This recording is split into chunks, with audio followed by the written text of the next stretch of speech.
What an honor to be, this tassel is, I'm telling you. What an honor to be speaking on behalf of the Masters of Organizational Leadership.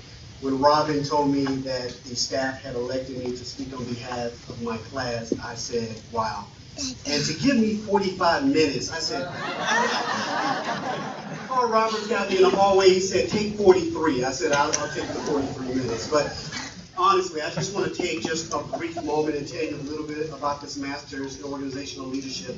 A couple of years ago, I had an executive leader that I was reporting to that told me, Cedric, you're getting to the point in your career that you're about to move into senior leadership. I'm in IT and I'm an IT director. And he told me, you need to go check a box off. You need to go get a master's degree in anything, any school. Just go get a master's, just check a box. But how many of you know that we serve a God that's not about just checking off boxes? Amen.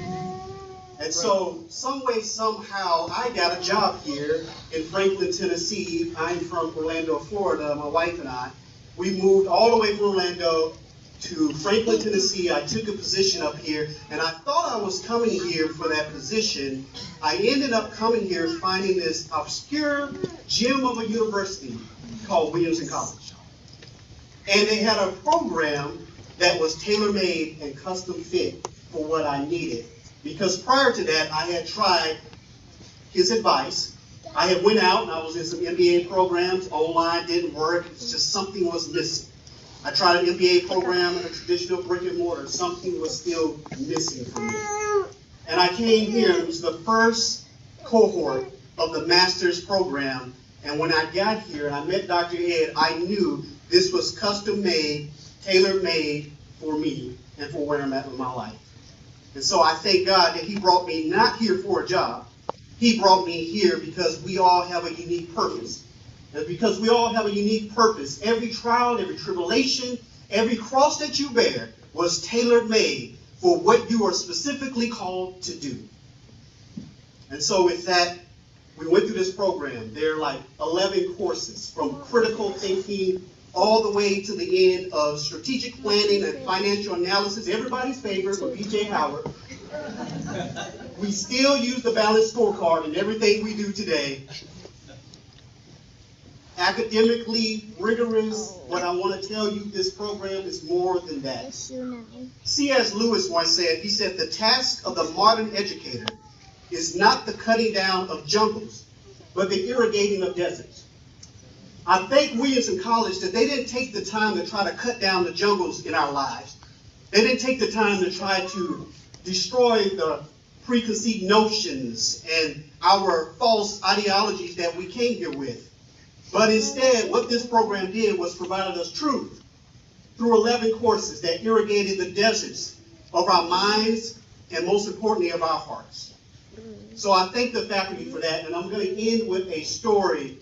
You take 2 trips, one national to Washington, D.C. as part of this program, and then you take an international trip, and we went to Israel, which was the highlight of not only this program for me, but of my life. I went to Israel. There's so many stories I can tell you, but I want to tell you the one about being at Mount Arbel. So we're at Mount Arbel, and we ascended up to the top, and David McCall was our guide and our instructor, and what an excellent instructor and guide he was. And I remember being up there, some 584 feet elevation above sea level, some 1,000, 1,250 feet of prominence. I'm like, what in the world? I don't like heights at all. I get on the step ladder at home and I have issues. I do not do heights. I'm the guy when you're up high, I'm taking pictures like this, way back here. Well, we were up there and we're on our way back, coming down Mount Arbel, and I was thinking, oh, great, there's the bus over there. David kept going. What David did the whole time. We never knew what we were into. And we kept going straight down, and I said, what's going on? The bus is that way. Why are we going that way? We got to this little part. David had overheard me say that I don't do heights.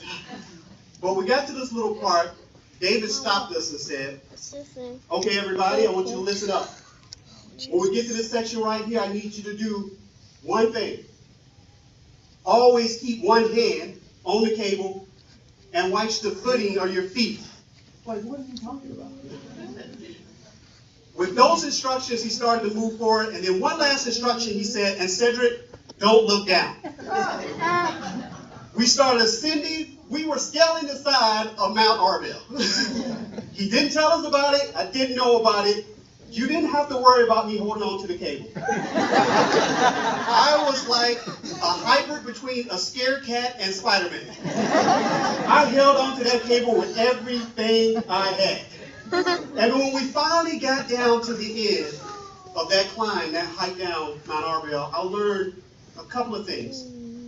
You will never achieve anything great in life unless you're willing to take risks and trust God. I had to do what I'd never done before to achieve what I'd never achieved before. And the other thing that I learned is that Dr. Ed Smith is in better shape than I am. Because by the time we got down to the end, to the bottom of that mountain, I was limping and Dr. Smith was carrying my backpack. So with that, I want to close and just say thank you to the faculty and the staff of Williamson College. You made a profound impact on our lives because you care more about us than just students, but as brothers and sisters in Christ. And I want to thank my classmates, Carly, David, Paul, Amy, Bill, and my buddy, Marcus Young, who could not be here, who's also my roommate in Israel, who had this awkward ability to want to talk about the things of God at night in his underwear. Very, very uncomfortable. 2 weeks ago, I should have gotten something special for just that. So with that, I just want to leave you and I say, guys, we're on mission. We learned that we're on mission. Never forget that we're on mission. And that everything that you go through, we've been through, and you all made it through, is for purpose because we are on mission for Christ. Thank you.